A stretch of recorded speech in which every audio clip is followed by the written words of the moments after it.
Safety ক্যাম্পে ফিরে এসে স্কট দেখলেন লেফটেন্যান্ট ইভান্সের নায়কত্বে যে দলকে তিনি পাঠিয়েছিলেন তুষার প্রাচীরের উপকূল অংশ পর্যবেক্ষণ করবার জন্যে, তারা ফিরে এসেছেন। কিন্তু তারা 3টি ঘোড়া নিয়ে বেরিয়েছিলেন। 2টি ঘোড়াকে তুষার গহ্বরে রেখে আসতে হয়েছে, ফিরেছে মাত্র 1টি। সেফটি ক্যাম্প থেকে তারা তাড়াতাড়ি ফিরলেন হাট পয়েন্টের দিকে, কারণ দ্রুত শীত নেমে আসছে। তার আগেই হাট পয়েন্ট থেকে সরে কেপ ইভান্সের শীতের আস্তানায় গিয়ে তাদের উঠতে হবে। ব্যারিয়ার আর হাট পয়েন্টের মাঝখানে মাত্র 5 মাইল সমুদ্র তুষার। এই 5 মাইল পেরিয়ে শীতের আস্তানায় উঠতে হবে। ইতিমধ্যে শুরু হয়ে গিয়েছে ব্লিজার্ড, মেরুর তুষার ঝঞ্ঝা। এই ঝঞ্ঝার এরকম দুরন্ত বেগ যে কোনো মুহূর্তে সেই 5 মাইল ভাসমান সমুদ্র তুষার ফেটে যেতে পারে এবং ঝড়ের বেগে তাড়িত হয়ে সমুদ্রের ভেতরে ভেসে চলে যেতে পারে। তাই যত শিগগির সম্ভব হাট পয়েন্ট ত্যাগ করে রওনা হতে হবে। আবহাওয়া যন্ত্রে তখন দেখা গেল যে ডিগ্রিতে জল জমে তুষার হয়, আবহাওয়া তারও 40 ডিগ্রি নিচে নেমে গিয়েছে। তাড়াতাড়ি স্লেজে মালপত্র তুলে মানুষ, ঘোড়া আর কুকুর চলল সেই 5 মাইল সমুদ্র তুষার পেরিয়ে কেপ ইভান্সের শীতের আস্তানার দিকে। কিন্তু কিছু দূর যেতে না যেতেই বিপদের সিগন্যাল স্পষ্ট হয়ে উঠল। সঙ্গে যেসব ঘোড়া ছিল তাদের মধ্যে ওয়ারি উইলি হঠাৎ পা দুমড়ে পড়ে গেল। এই অভিযানে যেসব ঘোড়া আর কুকুর ছিল তাদের প্রত্যেকের একটা করে আলাদা নাম দেওয়া হয়। এই উইলি ঘোড়াটা শুরু থেকেই গোলমাল করতে থাকে, একটুতেই ক্লান্ত হয়ে পড়ত। তাই তার নামের সঙ্গে একটা বিশেষণ জুড়ে দেওয়া হয়, ওয়ারি উইলি, অর্থাৎ ক্লান্ত উইলি। এরই মধ্যে উইলি আরও 2-3 বার একই রকমভাবে পা দুমড়ে পড়ে গিয়েছে, আবার উঠেছে, কিন্তু এবার আর উঠতে পারল না। পড়ে যাওয়ার কয়েক মিনিটের মধ্যেই তার দেহ অসাড় হয়ে গেল। অপেক্ষা করে থাকবার কোনো উপায় নেই। সামনে মাত্র এই 5 মাইল তুষার পথ, কিন্তু যে কোনো মুহূর্তে এই 5 মাইলের মধ্যে বরফ ফেটে গিয়ে মহা আতঙ্ক দেখা দিতে পারে। অথচ ঘোড়াটাকে একটা চিকিৎসার সুযোগ না দিয়ে ফেলে যেতে স্কটের মন চাইল না। তিনি ওটস আর গ্রান থেকে গেলেন, বাকি দলকে এগিয়ে চলবার আদেশ দিলেন। কিন্তু স্কটের সমস্ত চেষ্টা ব্যর্থ হয়ে গেল। ক্লান্ত উইলি আর উঠল না। ওধারে কুকুরে টানা স্লেজের দল আগে গিয়ে শক্ত তুষার ভূমিতে পৌঁছালো, কিন্তু ঘোড়ার দল কিছুতেই এগোতে পারল না। 3 মাইল এগোতে না এগোতে পায়ের তলায় সমুদ্র তুষারে একটার পর একটা ফাটল দেখা দিতে লাগলো। মানুষের দেখা দেখি ঘোড়াগুলো লাফিয়ে সেই ফাটল পার হয়ে ছুটতে লাগলো, কিন্তু শেষ বরাবর একটা ফাটল লাফিয়ে ওধারে আসতেই দলের সকলের মুখ শুকিয়ে গেল। তারা স্পষ্ট দেখলেন সেই তুষার খণ্ড অতি দ্রুত সমুদ্রের দিকে এগিয়ে চলেছে। ফেরা ছাড়া তাদের আর কোনো উপায় নেই। ফাটলের মুখ বারবার আগেই তাদের ফিরে যেতে হবে। মানুষের সঙ্গে সঙ্গে ঘোড়াগুলোও যেন মরিয়া হয়ে উঠল এবং সেই ক্রমবর্ধমান ফাটলের মুখ লাফিয়ে এধারে এসে পড়ল। আর কয়েক মুহূর্ত দেরি হলে অসহায়ভাবে সকলকে সেই ভাসমান তুষারখণ্ডের ওপর সমুদ্রের জলে ভেসে চলে যেতে হতো এবং সেখানে কিলার হোয়েলদের খাদ্যরূপে নিশ্চিহ্ন হয়ে যেতে হতো। এই মহাবিপদের হাত থেকে রক্ষা পেয়ে তারা যখন শীতের ক্যাম্পে এসে উপস্থিত হলেন, তখন মানুষ, ঘোড়া, কুকুর সবাই একান্ত পরিশ্রান্ত। কোনো রকমে তাঁবু ফেলে সেদিনের মতন যে যার স্লিপিং ব্যাগে শুয়ে পড়ল। শুয়ে পড়ার সঙ্গে সঙ্গে গভীর ক্লান্তিতে তারা ঘুমিয়ে পড়লেন। হঠাৎ সেই রাত্রিরে ঘুমের মধ্যে বোয়ার্স সচকিত হয়ে জেগে উঠলেন। তিনি আর কয়েকজন সঙ্গী একটা আলাদা তাঁবুতে ঘুমোচ্ছিলেন। কিসের যেন একটা গুরুগম্ভীর শব্দে বোয়ার্সের ঘুম ভেঙে গেল। সেই গভীর ঘুম থেকে হঠাৎ জেগে উঠে কিছুই বুঝতে পারলেন না তিনি। শব্দ তখনও হচ্ছে। হঠাৎ বোয়ার্স বুঝতে পারলেন এ বরফ ফাটার শব্দ। যে বরফের ওপর তাদের তাঁবু, সেই বরফ ফাটছে। সঙ্গে সঙ্গে বুঝতে পারলেন বরফ সরে চলেছে, সঙ্গে সঙ্গে তাঁবুর ভেতর তারাও সরে চলেছেন। তাড়াতাড়ি তাঁবুর সকলকে জাগালেন। বাইরে উকি মেরে দেখলেন তাঁবুর সঙ্গে যে ঘোড়াটা বাঁধা ছিল, চোখের সামনে সেটা অদৃশ্য হয়ে গেল। সমস্ত তাঁবুকে ঘিরে সমুদ্রের জল, আর সেই জলের ভেতর দিয়ে তারা নিঃশব্দে মৃত্যু ও সাগরের দিকে এগিয়ে চলেছেন।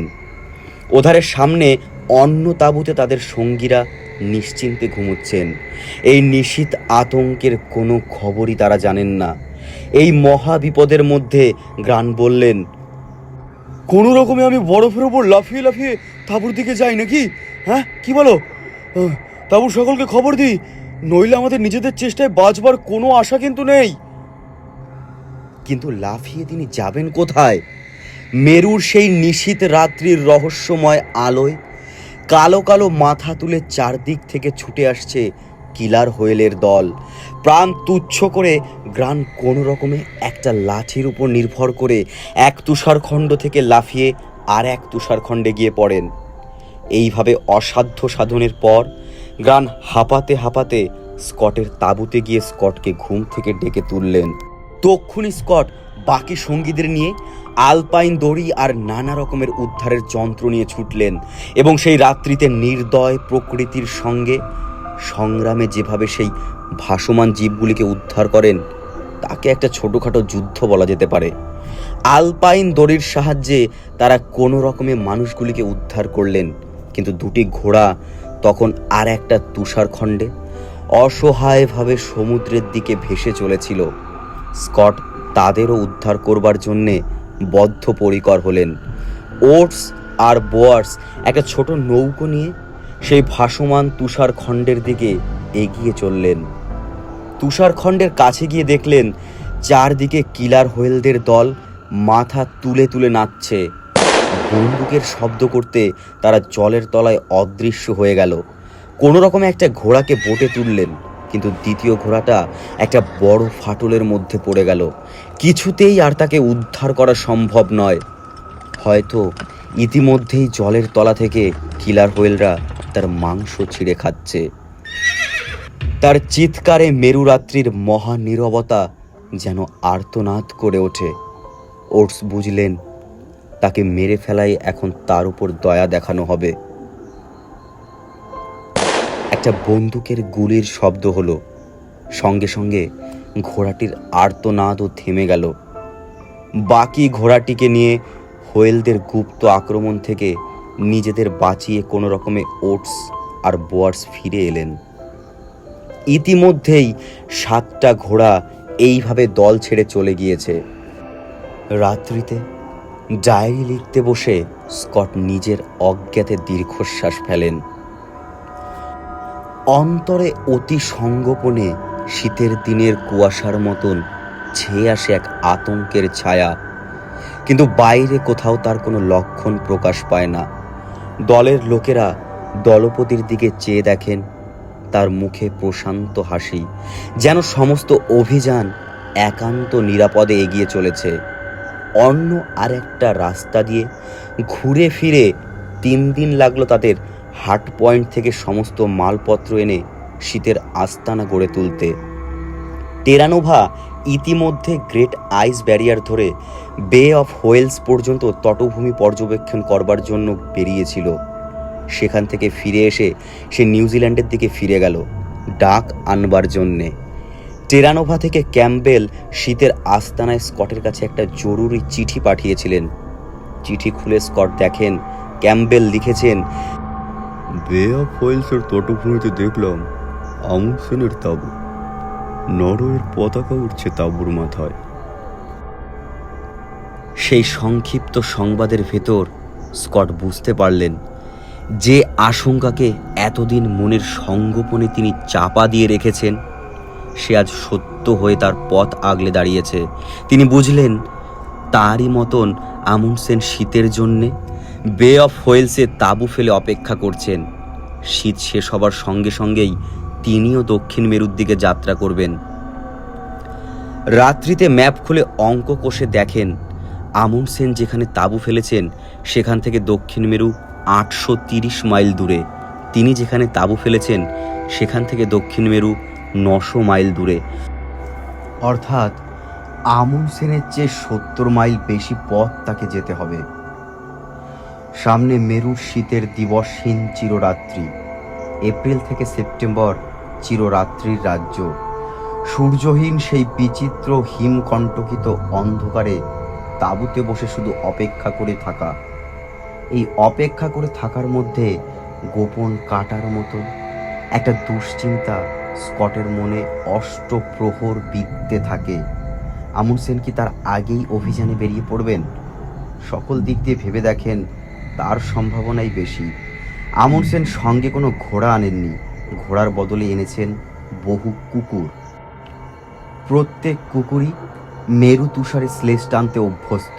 আর তাছাড়া আমুনসেনের আর এক সুবিধা হবে, যে শীতের মধ্যে ঘোড়ারা চলতে পারে না, কুকুররা সে আবহাওয়ায় চলতে অভ্যস্ত। তাই শীত কমতে না কমতেই আমুনসেন হয়তো কুকুরদের নিয়ে বেরিয়ে পড়বেন। স্কটকে অপেক্ষা করে থাকতে হবে শীতের আবহাওয়া পুরোপুরি কেটে যাওয়া পর্যন্ত, নইলে ঘোড়ারা চলতে পারবে না।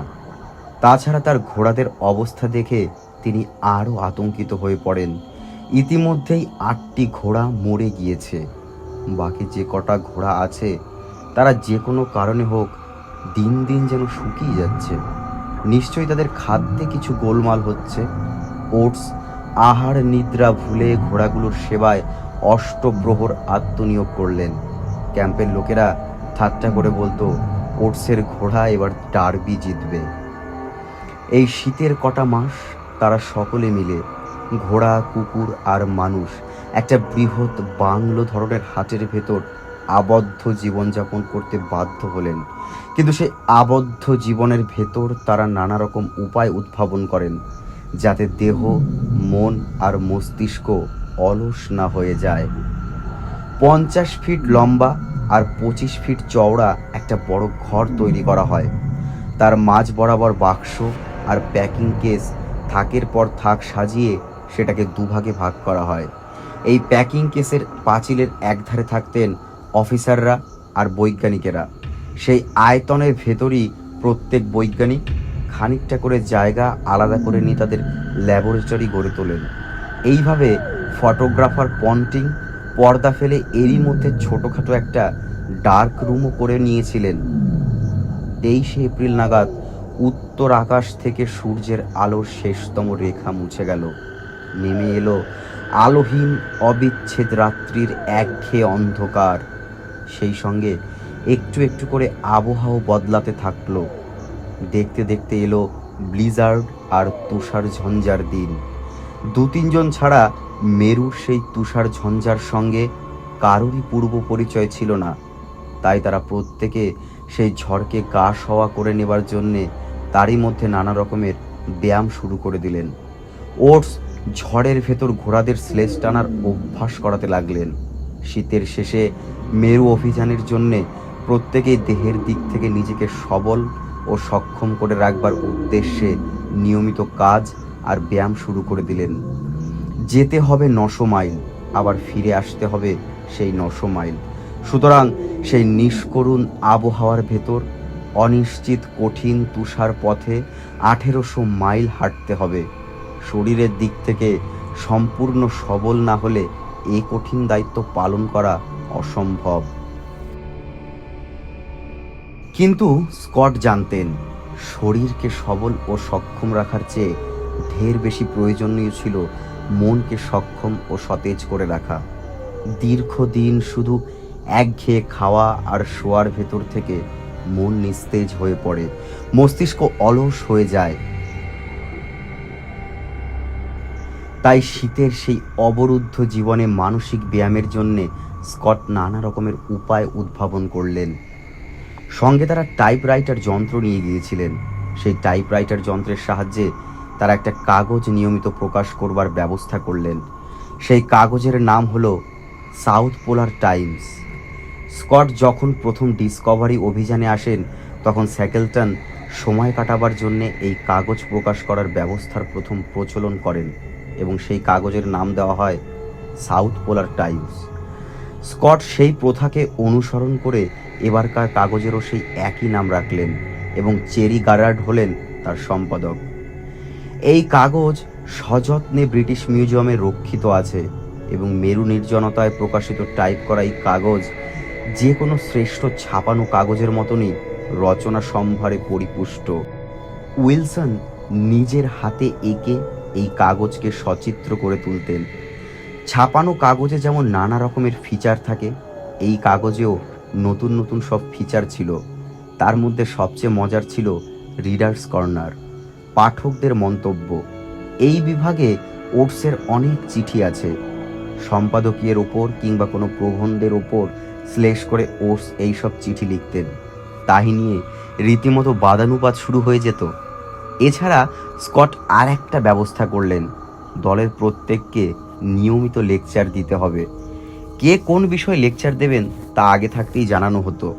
কি করে শিলের মাংস রাঁধতে হয় এই থেকে আরম্ভ করে দক্ষিণ মেরুর আবহাওয়া তত্ত্ব পর্যন্ত নানান বিষয়ে বক্তৃতা হতো এবং প্রত্যেক বক্তৃতার পর শ্রোতারা বক্তাকে তুমুলভাবে আক্রমণ করতেন। রীতিমতো বাকযুদ্ধ বেঁধে যেত। দক্ষিণ মেরুর একঘেয়ে শীতরাত্রির বিরুদ্ধে এইভাবে সংগ্রাম চালিয়ে তারা দিন গুনতে লাগলেন। কখন আবার উত্তর আকাশে ফুটে উঠবে মেরু সূর্যের আলো, শুরু হবে দক্ষিণ মেরুর দিকে বিজয় অভিযান।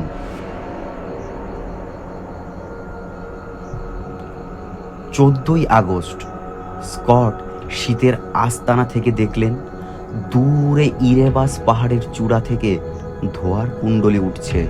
তার 3 দিন পরে দেখলেন ইরেবাস পাহাড়ের চূড়ায় সূর্যের আলো এসে পড়েছে। মেঘেতে হলুদ আর সিঁদুরের রং লেগেছে, যেন অবসান শীতের দীর্ঘ রাত্রির। সারাক্ষণ তাঁবুতে চলে উন্মাদ ব্যস্ততা। এইবার শুরু হবে শেষ অভিযান। আলোর স্পর্শে সকলের মনে নতুন উৎসাহ, নবস্পন্দন।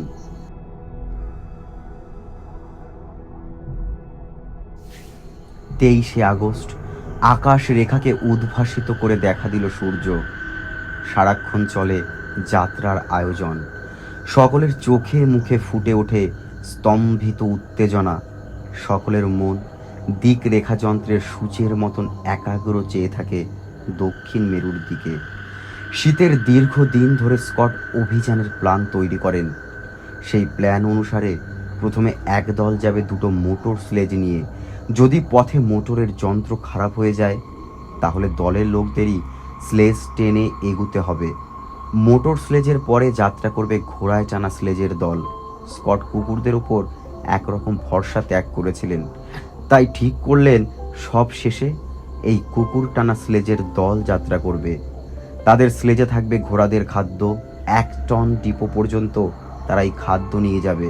সেখান থেকে যদি তারা সক্ষম হয় তাদের অন্য মোট বইবার ভার দেওয়া হবে। প্ল্যান অনুযায়ী ঠিক হয় ঘোড়ার দল বিয়ার্ডমোর গ্লেসিয়ার পর্যন্ত মালপত্র আর খাদ্য নিয়ে যাবে, অর্থাৎ 420 মাইল তাদের যেতে হবে। সেখানে অবশিষ্ট ঘোড়াদের হত্যা করা হবে এবং তাদের মাংস মানুষ আর কুকুরদের খাদ্য হবে। বিয়ার্ডমোর গ্লেসিয়ার থেকে 3 দলে ভাগ হয়ে তারা দক্ষিণ মেরুর সমতল ভূমির উপর দিয়ে এগোবেন। এখান থেকে প্রত্যেক দলকেই নিজেদের স্লেজ নিজে টানতে হবে। গ্লেসিয়ারের শেষে যেখান থেকে উঁচু সমতল ভূমির আরম্ভ হয়েছে তার মাঝামাঝি এসে 2 দল ফিরে আসবে। 1 দল শুধু সামনে দক্ষিণ মেরুর দিকে এগিয়ে যাবে। এই শেষ দলে থাকবে স্কটকে নিয়ে 5 জন লোক। অতি সংক্ষেপে মোটামুটিভাবে এই প্ল্যানের কথা এখানে বললাম, কিন্তু আসলে ডিপো ফেলতে ফেলতে এই 3 দলের এগিয়ে যাওয়ার মধ্যে এতবার আসা যাওয়া আছে যে তার চার্ট দেখলে মাথা গুলিয়ে যায়। মালপত্র এবং খাদ্যের ভার অঙ্ক কষে ঠিক করে ডিপোতে রাখতে হবে এবং এমনভাবে সব আয়োজন করতে হবে যাতে শেষ 5 জন খুব কম ভার নিয়ে মেরুর দিকে এগোতে পারে এবং ফেরবার পথে প্রত্যেক ডিপোতে যাতে তাদের প্রয়োজনীয় খাদ্য ও জিনিসপত্র তারা পেতে পারে। এই শেষ অভিযানে কারা স্কটের সঙ্গী হবে সেটা ঠিক করা হলো দলপতির শেষতম কঠিন দায়িত্ব। কারণ দীর্ঘ পথের চরম ক্লান্তির পর সেই শেষ 150 মাইল পথ স্লেজ টেনে অগ্রসর হওয়া এবং তারপর সুদীর্ঘ 900 মাইল পথ মৃত্যু ভরা আতঙ্ক আর আপদের ভিতর দিয়ে ফিরে আসার মধ্যে মানুষের দেহ ও মনের চরম শক্তি ও বীর্যের দরকার। মনের ভেতর যদি কোথাও এতটুকু স্বার্থবুদ্ধি থাকে, যদি বিন্দুমাত্র দুর্বলতা থাকে, তাহলে তা নিমেষে ধরা পড়ে এবং একজনের দুর্বলতা অপর 4 জনের মৃত্যুর কারণ হতে পারে। স্কটের ডায়েরি থেকে বোঝা যায় স্কট মোটামুটিভাবে এই শেষ সঙ্গী নির্বাচনের একটা সূত্র আবিষ্কার করেছিলেন। ব্যক্তিগতভাবে যেখানে কোনো মানুষ সম্বন্ধেই বিরূপ ভাববার কিছু নেই, সেখানে তিনি তাদের দৈহিক উপযুক্ততার উপরই নজর দেন।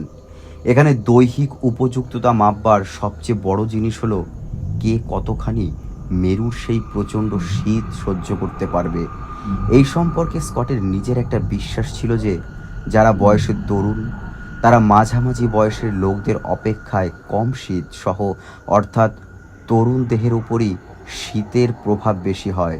সেই জন্যে তার শেষ সঙ্গীদের ভেতর থেকে তিনি তরুণদের বাদ দেন। শেষ যে 5 জন নির্বাচিত হন তারা প্রত্যেকেই মাঝামাঝি বয়সের লোক ছিলেন।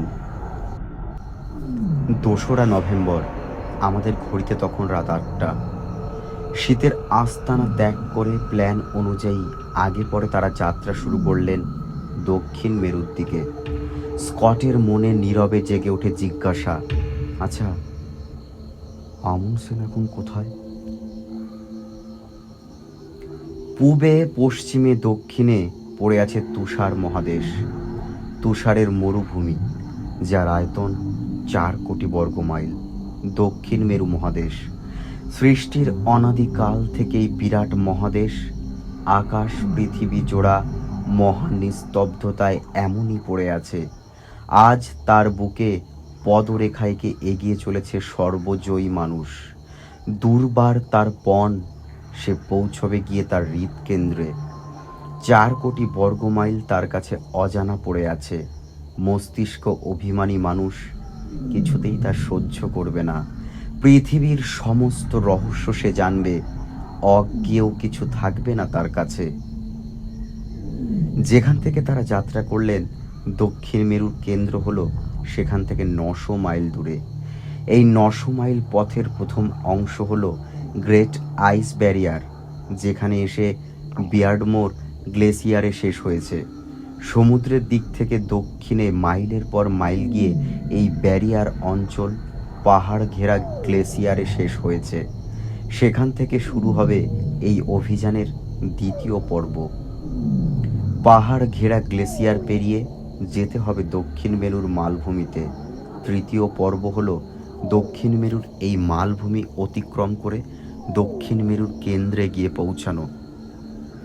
দক্ষিণ মেরুর দিকে যতই এগিয়ে যাওয়া যায় ততই চারদিকের প্রকৃতি এক বিচিত্র রূপ ধরে।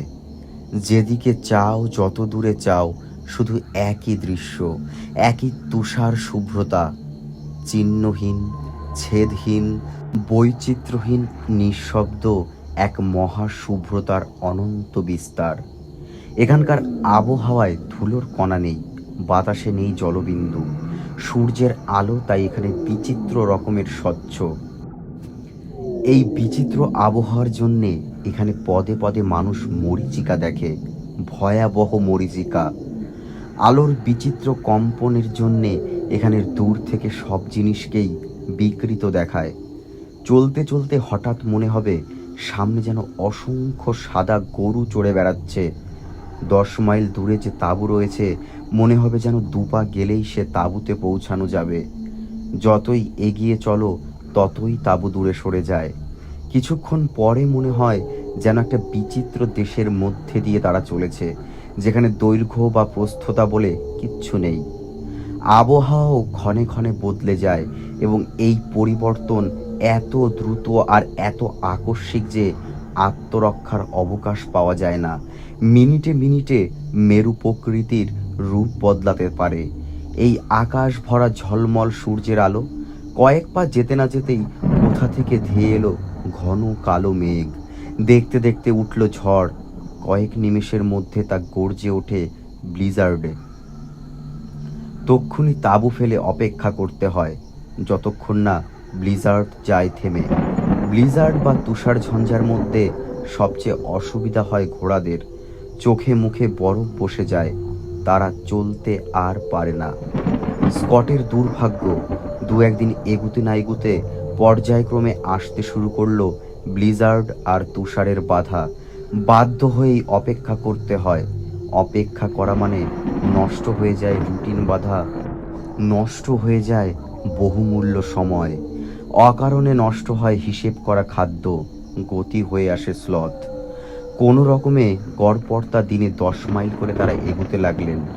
65 মাইল অন্তর তৈরি করেন একটা করে ডিপো। ডিপোতে হিসেব করে ফেরবার পথের খাদ্য ও অন্য দরকারি জিনিসপত্র জমা রেখে এগোতে হয়। যাবার সময় সবচেয়ে বিপদ বাঁধালো তুষার হাওয়া। তুষার হাওয়ার ফলে সব জিনিসের ওপর নরম হালকা নানা রকমের তুষার কণা জমা হয়। কিন্তু স্কট দেখলেন এ আর এক ধরনের তুষার কণা, রীতিমতো শক্ত পাতের মতন জমা হয়ে যায়।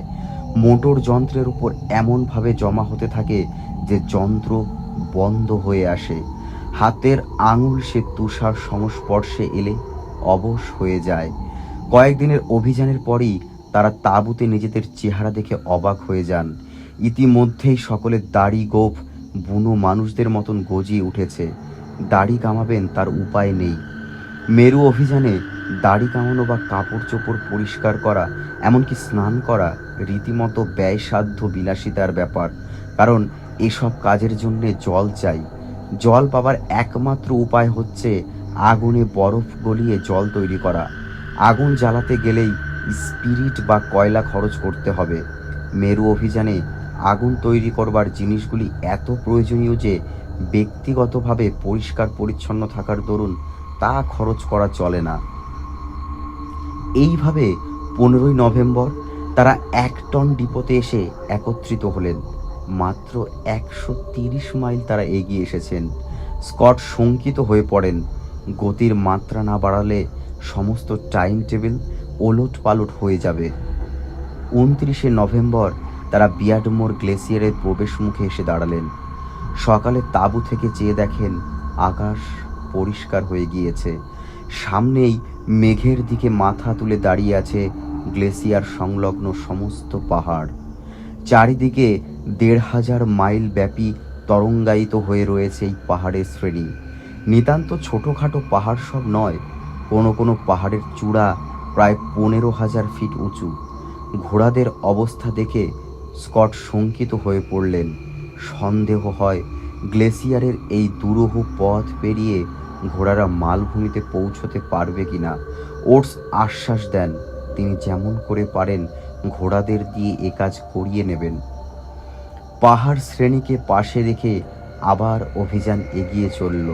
কিন্তু ওটসের সমস্ত আশাকে চূর্ণ করে কিছু দূর যেতে না যেতেই জেহু আর চিনাম্যান নামে দুটো ঘোড়া পা দুমড়ে বসে পড়ল। স্কট বুঝলেন তারা আর চলতে পারবে না। তখন বাধ্য হয়ে হুকুম দিলেন তাদের গুলি করে মেরে ফেলতে। জীবিত অবস্থায় তারা যে সাহায্য থেকে অভিযাত্রীদের বঞ্চিত করল, মরণে তা পরিপূরণ করে দিল। তাদের মাংস পথের খাদ্য হবে, কুকুর ও মানুষ দুয়েরই। ইতিমধ্যেই ব্লিজার্ডের জন্যে প্রায় 10 দিন সময় তাদের নষ্ট হয়ে গিয়েছিল। কিন্তু সেই ক্ষতিপূরণ করে নেবার জন্যে তারা গতির মাত্রা বাড়াতে গিয়ে দেখলেন ব্লিজার্ডের দরুন সামনের পথ নরম তুষারে ভরে গিয়েছে। 1 হাঁটু জল কাদার মতো 1 হাঁটু তুষারের সাদা কাদার ভেতর দিয়ে তাদের এগিয়ে চলতে হলো। সেই তুষার ঠেলে যেতে প্রত্যেকেই অবসন্ন হয়ে পড়তে লাগলেন। 3 দিন ধরে সেইভাবে অমানসিক চেষ্টা করে তারা মাত্র 12 মাইল পথ এগোলেন। তারপর থেকে আবার শক্ত তুষার দেখা দিল। শক্ত তুষার পাওয়ার সঙ্গে সঙ্গে দেহ ও মনের সমস্ত অবসাদ ভুলে তারা প্রত্যেক দিন আগের দিনের চেয়ে বেশি হাঁটতে শুরু করলেন। প্রথম দিন যেখানে 17 মাইল হাঁটলেন, দ্বিতীয় দিন সেখানে 20 মাইল এগোলেন, তৃতীয় দিন এগোলেন 23 মাইল। এগোতেই হবে, দ্রুত এগুতে হবে, কারণ সময় নেই। খাদ্য যে কোনো মুহূর্তে ফুরিয়ে আসতে পারে। এইভাবে গ্লেসিয়ার অঞ্চলের মাঝামাঝি তারা এসে পড়লেন। সামনে পেছনে যেদিকেই যাও নিস্তরঙ্গ নীল সমুদ্রের মতন পড়ে আছে সূর্যালোকিত গ্লেসিয়ারের নীল তুষার ভূমি, আর তাকে ঘিরে রামধনু রঙা তুষার শীর্ষ সব পাহাড়। সেই অপরূপ দৃশ্যে মুগ্ধ হয়ে যান উইলসন। সারাদিনের অমানসিক পরিশ্রমের ফাঁকে যখনই বিন্দুমাত্র অবকাশ পান, কাগজ তুলি নিয়ে বসে যান সেই অপরূপ দৃশ্য তুলির আঁচড়ে ধরে রাখতেই হবে। দলপতির হুইসেল বাজার সঙ্গে সঙ্গে উইলসন কাগজ আর তুলি তুলে আবার যাত্রার জন্যে প্রস্তুত হন। এইভাবে তারা গ্লেসিয়ারের আরেক প্রান্তে এসে পড়লেন। যে দল কুকুর টানা স্লেজ নিয়ে আসছিল, এখান থেকে তাদের ফিরতে হবে। সেদিন রাত্রিতে তাঁবুতে তাদের ফিরে যেতে বলতে গিয়ে স্কটের অন্তর উদ্বেল হয়ে উঠল। তার আদেশ মাত্রই তাদের ফিরে যেতে হবে, কোনো প্রশ্ন করবার অধিকারও তাদের নেই। কিন্তু এই আদেশ শোনার আগের মুহূর্ত পর্যন্ত তারা প্রত্যেকেই অন্তরের অন্তরতম প্রদেশে এই চরম আশা নিয়ে এগিয়ে চলছিলেন, দক্ষিণ মেরুতে পৌঁছবার শেষ অভিযাত্রী দলে নিশ্চয়ই তিনি থাকবেন। এই গৌরবের জন্যেই প্রত্যেকে জীবন তুচ্ছ করে এই দুরূহতম অভিযানে এত দূর এসেছেন। কিন্তু দলপতির আদেশ, তাকে মাথা পেতে নিতেই হবে। ভোর না হতেই আবার শুরু হলো যাত্রার আয়োজন। 4 জন ফিরে গেলেন যে পথে এসেছিলেন সে পথ ধরে। 8 জন এগিয়ে চললেন সামনে মালভূমির দিকে।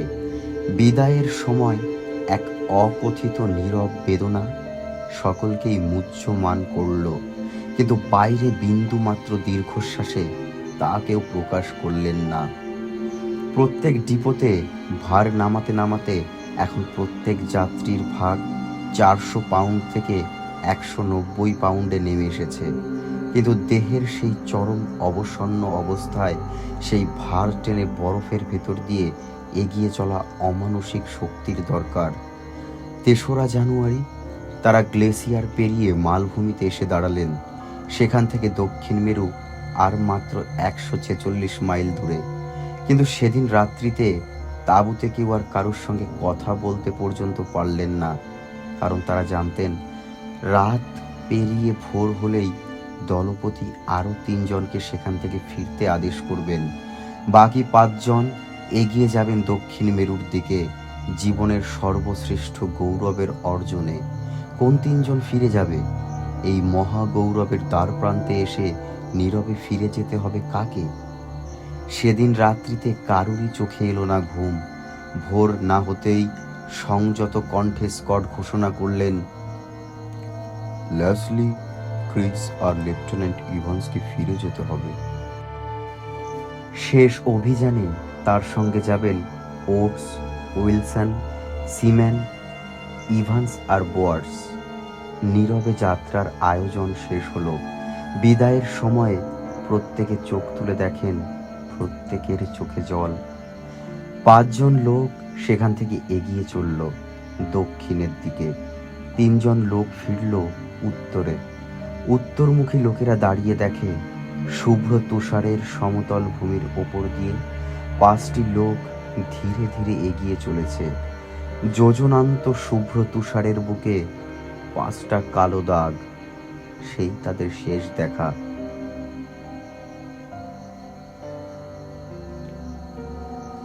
এতখানি পথ যে তারা চলে এলেন, কোথাও আমুনসেনের দলের কোনো চিহ্ন তারা দেখতে পেলেন না। 5 জনের মনে সঙ্গোপনে ফুটে ওঠে আশা, বৃথা আশঙ্কা। তারাই প্রথম চলেছেন এই পথে, তারাই প্রথম গিয়ে পৌঁছবেন দক্ষিণ মেরুতে। সেই চিন্তার সঙ্গে সঙ্গে জেগে ওঠে দুরন্ত উৎসাহ। মাত্র আর 146 মাইল। এইভাবে এগিয়ে চলতে পারলে 10 দিনের মধ্যেই পৌঁছে যাবেন। সঙ্গে তাদের 1 মাসের মতন খাবার। কিন্তু একদিন না যেতে যেতেই হঠাৎ মেরু প্রকৃতি গেল বদলে। পায়ের তলায় কঠিন সমতল তুষারের বদলে আবার দেখা দিল তুলোর মতন নরম তুষার।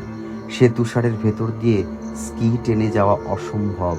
তাই বাধ্য হয়েই তারা আবার নিজের হাতে মালপত্র টেনে চলতে আরম্ভ করলেন। গতির মাত্রা গেল অসম্ভব রকম কমে। সেই সঙ্গে সঙ্গে নীল তুষারের আবহাওয়াকে ঝাপসা করে এলো দুরন্ত ব্লিজার্ড। প্রত্যেকেই সে ব্লিজার্ডে মারাত্মকভাবে আহত হলেন। ইভান্সের ডান হাত অবশ হয়ে গেল, কিন্তু কেই মুখ ফুটে নিজের ক্ষতির কথা, নিজের বেদনার কথা মুখ দিয়ে উচ্চারণ করলেন না। স্কট লক্ষ্য করলেন ইভান্সের হাতে ঘা দেখা দিয়েছে। সে হাত দিয়ে আর মাল টানা সম্ভব নয়, কিন্তু উপায় কি? টানতেই হবে। স্কট একদিন বিশ্রামের জন্যে তাঁবু ফেললেন। ইভান্সের হাত ওষুধ দিয়ে ব্যান্ডেজ করে দিলেন। পরের দিনই তারা আবার বেরিয়ে পড়লেন। ঠিক করলেন দেহের শেষতম শক্তি দিয়ে তারা দ্রুত এগিয়ে চলবেন। মরতে হয় দক্ষিণ মেরুতে পৌঁছে মরবেন। জোর করে সেই তুষার ঠেলে দ্রুত চলতে গিয়ে তাদের প্রত্যেকের শরীর প্রায় ভেঙে পড়বার মতন হলো। কিন্তু সামনেই দক্ষিণ মেরু, সে কথা ভাববার সময় আর কোথায়। 15ই জানুয়ারি, সামনে আর মাত্র 27 মাইল পথ। হাত পা প্রত্যেকেরই প্রায় অবশের মতো হয়ে আসে, কিন্তু সে কথা কেউ মনেও ভাবে না। চলতে চলতে হঠাৎ বোয়ার্সের নজরে পড়ল কিছু দূরে সাদা তুষারের ওপর কালো মতো। ওটা কি? প্রত্যেকেই সেই দিকে চেয়ে দেখেন। প্রত্যেকেরই মনে কেঁপে ওঠে একটা প্রশ্ন, তবে কি আমুনসেনের আগে আসার চিহ্ন? কেউ কোনো কথা বলেন না, অবসন্ন দেহকে টেনে দ্রুত এগিয়ে চলেন। পরের দিন তুষার পথে হঠাৎ তাদের নজরে পড়ে তুষারের উপর স্কি চলে যাওয়ার চিহ্ন। চিহ্ন ক্রমশ বাড়তে থাকে। পরের দিন 17ই জানুয়ারি, সামনেই দক্ষিণ মেরু। স্কট যন্ত্রপাতির সাহায্যে দক্ষিণ মেরুর কেন্দ্রস্থল নির্দিষ্ট করেন। সামনেই চেয়ে দেখেন কয়েক গজ দূরে একটা ভাঙা স্লেজের উপর উঠছে একটা পতাকা, নরওয়ের পতাকা। 11 সপ্তাহ ধরে সেই অমানসিক পরিশ্রমের পর অবসন্ন ভগ্ন দেহে তারা বুঝলেন দক্ষিণ মেরুতে তারা পৌঁছেছেন বটে, কিন্তু আমুনসেন তাদের পরাজিত করে দক্ষিণ মেরু বিজয়ীর প্রথম গৌরব নিয়ে চলে গিয়েছেন। চরম জয়ের মুহূর্তে ম্লান হয়ে যায় পরম বেদনায়। অবসন্ন ভগ্নপ্রায় দেহে সে বিফলতাকে মেনে নিতে শরীরের সমস্ত রক্ত যেন জল হয়ে যায়, কিন্তু যা অনিবার্য তাকে যে মেনে নিতেই হবে। দক্ষিণ মেরুর সেই মহা নির্জনতায় মুখোমুখি দাঁড়িয়ে 5 জন মানুষ প্রত্যেকে প্রত্যেককে সান্ত্বনা দেয়। তাতে কি হয়েছে? আমাদের কাজ আমরা করেছি। দক্ষিণ মেরুতে পৌঁছবো বলে বেরিয়েছিলাম, পৌঁছেছি। কিন্তু প্রত্যেকেই নীরবে মনের গভীরে অনুভব করেন যেন সব আলো নিভে গিয়েছে। যে উৎসাহ নিয়ে এই মৃত্যু ভরা 900 মাইল পথ অতিক্রম করে এসেছেন, ফেরবার সময় সে উৎসাহের একটা কণাও কি থাকবে? অথচ ফিরতে হবে এই 900 মাইল পথ। মনে হয় ফেরবার পথের দৈর্ঘ্য 900 মাইল নয়, 9000 মাইল। এই অবসন্ন দেহ মন নিয়ে তারা কি এই দূর পথ অতিক্রম করতে পারবেন? কিন্তু বাইরে মুখ ফুটে একটা নিরাশার কথা কেউ বলে না। যথারীতি স্কট তার কর্তব্য পালন করে চলেন। ইংল্যান্ডের নামে স্কট দক্ষিণ মেরুতে রানিমার দেওয়া ইউনিয়ন জ্যাককে আনুষ্ঠানিকভাবে উন্মুক্ত করলেন।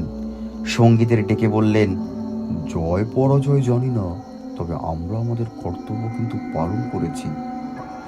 সেদিন তাঁবুতে তারা এই ঘটনার গৌরবে একটা বিশেষ ভোজের অনুষ্ঠান করলেন। ভোজের বিশেষত্ব হলো এই উৎসবের জন্য তারা 5খানা চকলেটের পাত সঙ্গে সঞ্চয় করে নিয়ে এসেছিলেন। প্রতিদিনের নির্দিষ্ট খাদ্যের পর প্রত্যেকেই আনন্দে এক এক টুকরো করে চকলেট খেলেন। সেই হলো দক্ষিণ মেরু বিজয়ের বিশেষ ভোজের বিলাসিতা। উইলসন আর একটা জিনিস লুকিয়ে সঙ্গে করে এনেছিলেন। যেদিন তারা দক্ষিণ মেরুতে পৌঁছবেন সেদিনকার মহা উৎসবকে চিহ্নিত করবার জন্যে তিনি বহু কষ্টে 3টি সিগারেট বুকের ভেতর লুকিয়ে রেখেছিলেন। যাতে সিগারেট 3টে নষ্ট না হয়ে যায় তার জন্য উইলসন রোজ সঙ্গোপনে গোপন মানিকের মতন নাড়াচাড়া করে দেখতেন। তিনি নিজে সিগারেট খেতেন না, বোয়ার্সও খেতেন না, তাই তিনি স্কট, ওটস আর ইভান্সের জন্যে সেই 3টে সিগারেট রেখেছিলেন। সেদিন তাঁবুতে ভোজের পর উইলসন মহা উল্লাসে সেই 3টি সিগারেট 3 জনের মুখে ধরিয়ে দিলেন। সিগারেটের ধোঁয়ায় মন চলে যায় দূরে, বহু দূরে, ইংল্যান্ডে। পরের দিন স্কট আমুনসেনের পরিত্যক্ত তাঁবুতে গিয়ে দেখলেন আমুনসেন তার জন্য একটা চিঠি লিখে রেখে গিয়েছেন। অতি সংক্ষিপ্ত চিঠি। আমার বিশ্বাস আমাদের পর আপনারাই এখানে এসে পৌঁছবেন। আমার কিছু বাড়তি জিনিস আপনাদের ব্যবহারের জন্য রেখে গেলাম। ব্যবহার করতে কিন্তু দ্বিধা করবেন না বিন্দু মাত্র। সেই সঙ্গে নরওয়ের রাজা সপ্তম হ্যাকেনের নামে একটা চিঠি এখানে রেখে গেলাম। যদি কোনো কারণে আমি না ফিরতে পারি, আপনি অনুগ্রহ করে এই চিঠিটা নিয়ে তাকে পৌঁছে দেবেন। সর্বান্তকরণে কামনা করি আপনাদের ফেরবার পথ বিঘ্নহীন হোক। ইতি আমুনসেন, 15 ডিসেম্বর 1911। চিঠিটার সঙ্গে নিয়ে সেই দিনই তারা যাত্রা শুরু করলেন ফেরবার পথে। বিশ্রাম করবার সময় নেই, ফিরতে হবে দীর্ঘ পথ। দ্রুত এগিয়ে আসছে শীতের দিন, দুরন্ত ব্লিজার্ডের দিন। তার আগেই ফিরতে হবে হাট পয়েন্টে।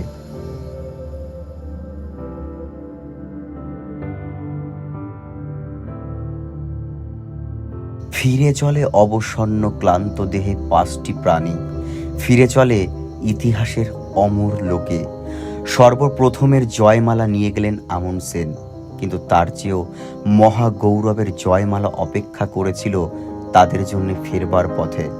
অ্যাডভেঞ্চারের প্রতিযোগিতায় তারা হয়ে গেলেন দ্বিতীয়, মানবতার পরীক্ষায় হবেন অদ্বিতীয়। দক্ষিণ মেরুতে আসবার পথে তারা ছিলেন দুঃসাহসী পর্যটক, ফেরবার পথে তারা হলেন মৃত্যুঞ্জয় বীর মানুষ। আসবার পথে তারা আবিষ্কার করলেন দক্ষিণ মেরুকে, ফেরবার পথে তারা আবিষ্কার করলেন এই মৃত্যুময় দেহে মানুষের মনের অমর শক্তিকে, মানুষের অমর বীর্যকে। মৃত্যুর সামনে যা ম্লান হয় না, ভীত হয় না, কুণ্ঠিত হয় না, মৃত্যুর হাত থেকেই জানায় অমৃতের প্রসাদ। আসবার সময় পথে বিপদ ছিল, বিঘ্ন ছিল, কিন্তু ফেরবার পথে সমস্ত দক্ষিণ মেরু যেন বিরূপ হয়ে উঠল। এই খর সূর্যের আলো তুষারে প্রতিবিম্বিত হয়ে চোখকে অন্ধ দৃষ্টিহীন করে তোলে। কয়েক ঘন্টার মধ্যে কোথায় মুছে যায় সে আলো। জেল ভাঙা কয়েদির মতন ছুটে আসে তুষার ঝড়। যেখানে লাগে তুষারের ছোঁয়া, সেখানেই যায় অবশ হয়ে। এই তারা চলেছেন কঠিন তুষারের পথ ধরে। পথে রয়েছে তাদেরই আসবার চিহ্ন, বরফের ওপর স্কিয়ের দাগ। সেই দাগ ধরে তারা এগিয়ে চলেন। অকস্মাৎ অদৃশ্য হয়ে যায় সেই কঠিন তুষার, তার বদলে দেখা দেয় তুলোর মতন নরম বরফ। কোনো পথের চিহ্ন নেই তাতে, কোমর পর্যন্ত ডুবে যায় সে তুষারে। এক পা এগোতে লাগে 1 মাইল চলার পরিশ্রম। তুষার ঝড়ে অন্ধ হয়ে আসে ইভান্সের দৃষ্টি। ব্লিজার্ডে নাকে কানে হাতের আঙুলে ঘা হয়ে যায়, তবুও সেই আহত হাত দিয়ে বোঝা টেনে চলেন। যন্ত্রণা হলে চিৎকার পর্যন্ত করেন না, পাছে তার জন্যে সঙ্গীরা বিব্রত হয়ে পড়েন। সবাই চলেছে এগিয়ে, তাকেও যে চলতে হবে। দলপতির আদেশ, দ্রুত চলতে হবে, কারণ চারিদিকের লক্ষণ থেকে স্পষ্ট বোঝা যায় শীতের দুরন্ত ঝড়ের দিন বুঝি নির্দিষ্ট সময়ের আগেই এসে পড়বে। কিন্তু অকস্মাৎ একদিন ইভান্স চলতে চলতে পড়ে গেলেন। চোখের সামনে আর কিছুই দেখতে পাচ্ছেন না। তিনি সকলের পেছনে আসছিলেন। হঠাৎ স্কট পেছনে ফিরে দেখেন ইভান্স নেই। ওটসকে পাঠালেন কি ব্যাপার দেখবার জন্যে। ওটসের পায়ের নখ তখন গলে বেরিয়ে গিয়েছে। যন্ত্রণায় মাঝে মাঝে সমস্ত পা অবশ হয়ে আসে।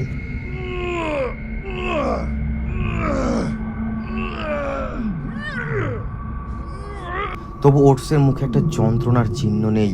পেছন ফিরে ছুটে চললেন, দেখেন ইভান্স অচৈতন্য হয়ে বরফের ওপর শুয়ে। সেদিন সেখানেই স্কট তাঁবু ফেলতে বাধ্য হলেন। ধরাধরি করে ইভান্সকে তাঁবুতে নিয়ে এলেন। 3 দিন চলে গেল তাঁবুতে ইভান্সকে শুশ্রূষা করতে। আতঙ্কিত হয়ে ওঠে স্কটের অন্তর। মারাত্মক এই তাঁবুতে অপেক্ষা করে থাকা। পথের দুরবস্থার জন্যে তাদের গতির মাত্রা এত কমে এসেছিল যে এক ডিপো থেকে আর এক ডিপো পর্যন্ত পৌঁছতে নির্দিষ্ট দিনের ডবল লেগে যাচ্ছে। সঙ্গে যে হিসেব করা খাদ্য আছে, দেরি হওয়ার দরুন তা অর্ধেক করে খেতে হয়। তাতে শরীর আরও অবসন্ন হয়ে পড়ে। নিজের দুর্বলতায় ইভান্সের মন বেদনায় ভরে ওঠে। তার জন্য সকলেই শাস্তি পাচ্ছে, দেরি হয়ে যাচ্ছে। অবশ দেহকে জোর করে টেনে তোলেন, আবার যাত্রা শুরু করেন। কিন্তু একদিন যেতে না যেতেই আবার অচৈতন্য হয়ে পথের উপর পড়ে যান তিনি। আবার তার জন্য তাঁবু ফেলতে হয়, অপেক্ষা করে থাকতে হয়। আবার ইভান্স উঠে হাঁটতে আরম্ভ করেন। এবার বোঝা টানা থেকে তাকে রেহাই দেওয়া হলো। তার বোঝা পালা করে অন্য চারজন টানে। কিন্তু তুষারের আঘাতে ক্রমশ ইভান্সের সারা মুখ অবশ হয়ে আসে, চোখ প্রায় অন্ধ হয়ে যায়। বিয়ার্ডমোর গ্লেসিয়ার পেরিয়ে ইভান্স একদিন আবার অচৈতন্য হয়ে পড়ে গেলেন। ওটস ছুটে এসে দেখেন ইভান্সের দেহে আর প্রাণ নেই। সেই মেরু নির্জনতায় ইভান্সের মৃতদেহ কোলে তুলে নিয়ে ওটস ভাবেন, দলের সকলের কাছে গোপন করলেও তিনি জানেন তিনিও আর চলতে পারছেন না।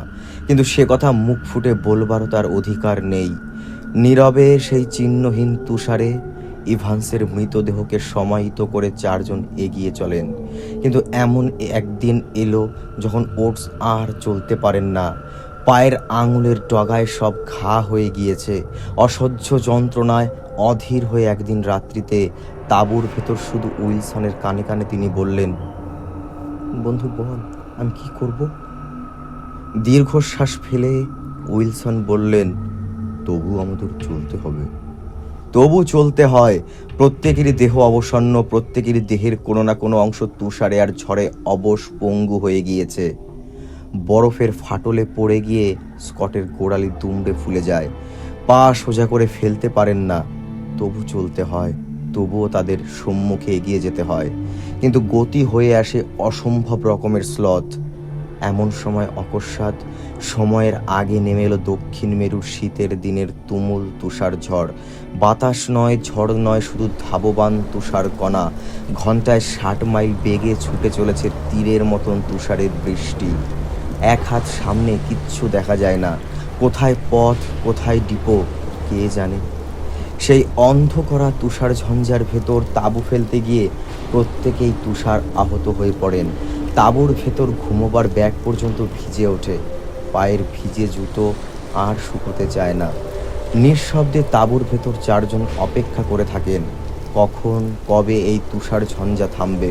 কিন্তু তার কোনো লক্ষণই দেখা যায় না। শত সহস্র হিংস্র শার্দুলের মতো চিৎকারের মতন সারা দিন সারা রাত সেই তাঁবুকে ঘিরে চলে ঝড়ের আর্তনাদ। সঙ্গে যে খাদ্য ছিল তা ফুরিয়ে আসে। অবশিষ্ট অতি সামান্য খাদ্য চারজনের সমান ভাগে গ্রহণ করেন। সেই সামান্য খাদ্য একজনের এক বেলারও জলযোগের মতন হয় না। ক্ষুধায় অবসন্ন হয়ে আসে প্রত্যেকের দেহ। স্কটের অন্তরে প্রেত মূর্তির মতন জেগে ওঠে অনিবার্য মৃত্যুর ঘন কালো ছায়া। দলপতির কর্তব্য হিসাবে তিনি উইলসনকে আদেশ করলেন বিষের বড়ি প্রত্যেককে দিতে। এই বিষ উইলসনের জিম্মায় ছিল। দলপতির আদেশে উইলসন প্রত্যেকের হাতে তুলে দিলেন বিষের বড়ি। সেদিন মধ্যরাত্রিতে হঠাৎ ওটস ঘুমোবার ব্যাগ ফেলে উঠে দাঁড়ালেন। বাইরে তখন প্রচণ্ড ঝড় সমানে চিৎকার করে চলেছে। অন্ধকারে জমে উঠেছে তুষারের পর তুষার। ওটসের মনে পড়ে ইভান্সের মৃতদেহ। সেই সঙ্গে জেগে ওঠে মনে মহাসংকল্প, আমি যদি চলে যাই, আমার খাদ্যের অংশে এরা হয়তো বেঁচে থাকতে পারে। দেখেন স্কট নীরবে তখন ডায়েরি লিখছেন। স্কটের সামনে বিষের বড়িটা ওটস ফেলে দেন।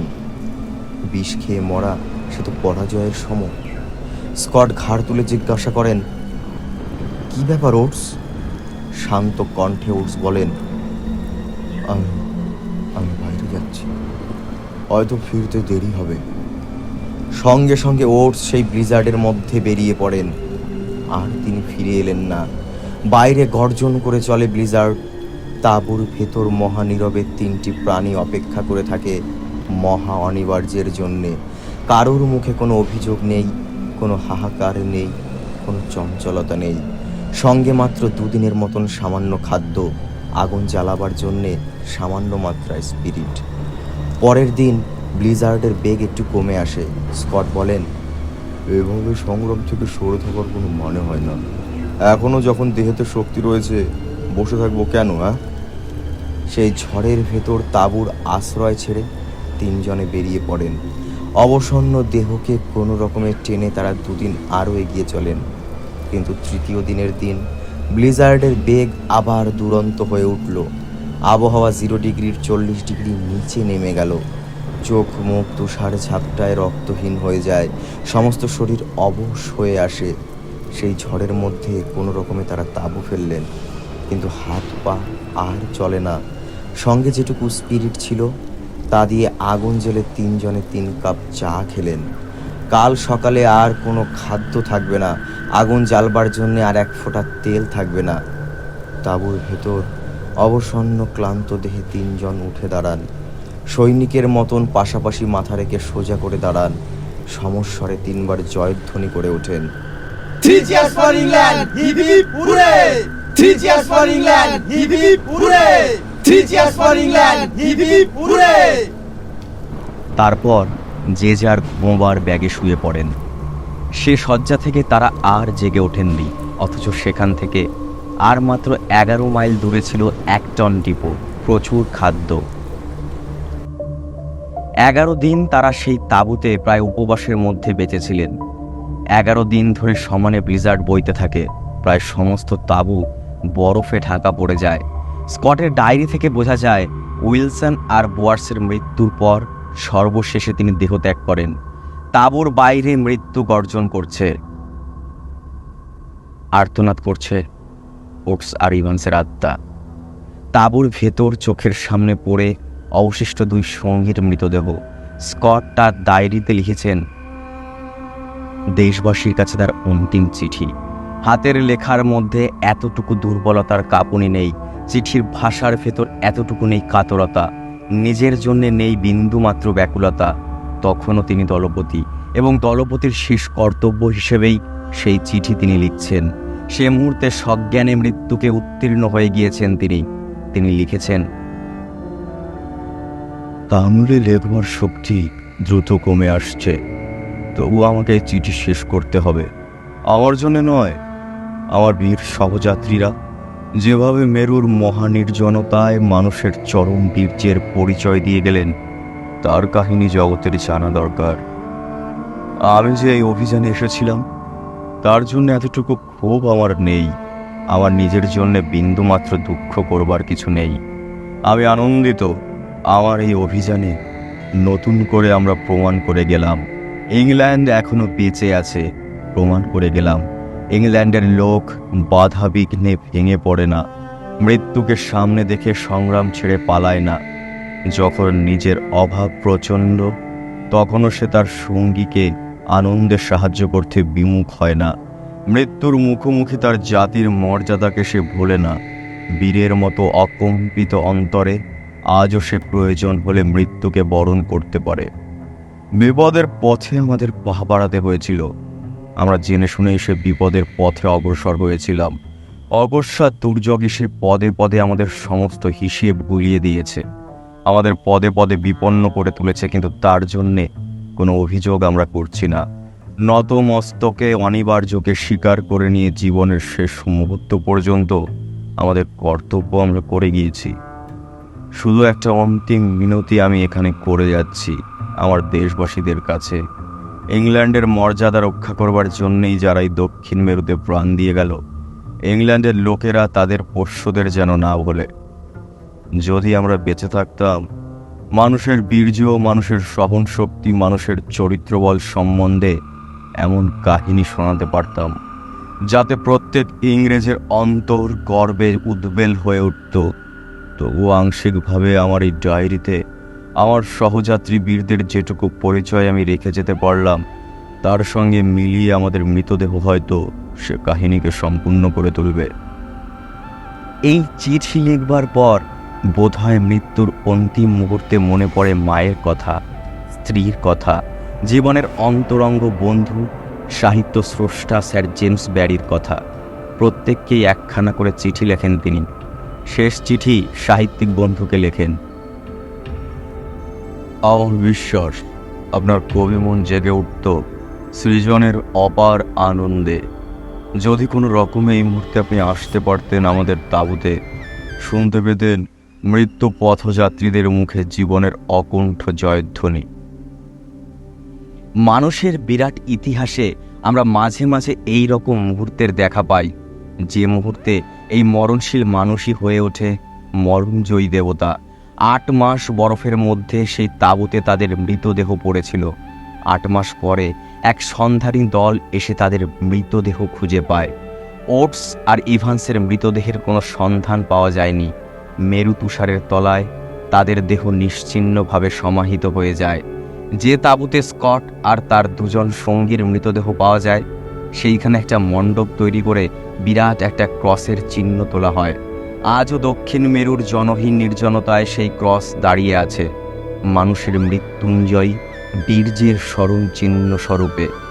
যেখানে ওটস তুষারে বেরিয়ে গিয়েছিলেন, সেখানেও একটা স্মৃতিচিহ্ন গড়ে তোলা হয়েছে।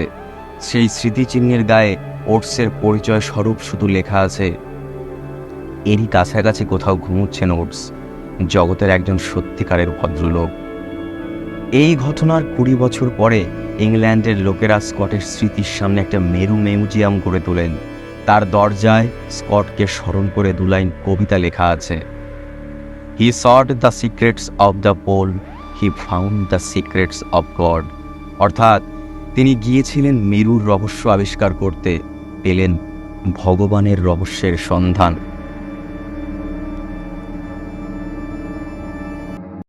এতক্ষণ শুনছিলেন শ্রী নৃপেন্দ্রকৃষ্ণ চট্টোপাধ্যায়ের লেখা উপন্যাস নতুন পৃথিবীর নতুন মানুষ। দক্ষিণ মেরু অভিযান সম্পর্কে তারই লেখা। নৃপেন্দ্রকৃষ্ণ চট্টোপাধ্যায় ছিলেন একাধারে ভারতীয় বাঙালি চিত্রনাট্যকার, কাহিনীকার, গীতিকার, চিত্রপরিচালক ও অভিনেতা, এবং অন্যদিকে অনুবাদক, গল্পকার, প্রাবন্ধিক, ঔপন্যাসিক, শিশু সাহিত্যিক এবং বেতারের অনুষ্ঠান সঞ্চালক। 20 শতকের প্রথমার্ধে বাংলার সংস্কৃতি জগতে অন্যতম বহুমুখী প্রতিভাধর ব্যক্তি ছিলেন তিনি। শিশু সাহিত্যে তার অবদান বিশেষভাবে স্মরণীয়।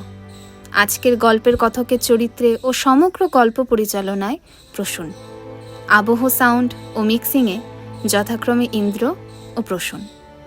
গল্প ভালো লাগলে অবশ্যই লাইক, কমেন্ট ও শেয়ার করবেন, এবং এখনও সাবস্ক্রাইব করে না থাকলে অবশ্যই সাবস্ক্রাইব করবেন আমাদের চ্যানেল মরালি প্রোডাকশন। সকলে ভালো থাকবেন, সুস্থ থাকবেন। ধন্যবাদ।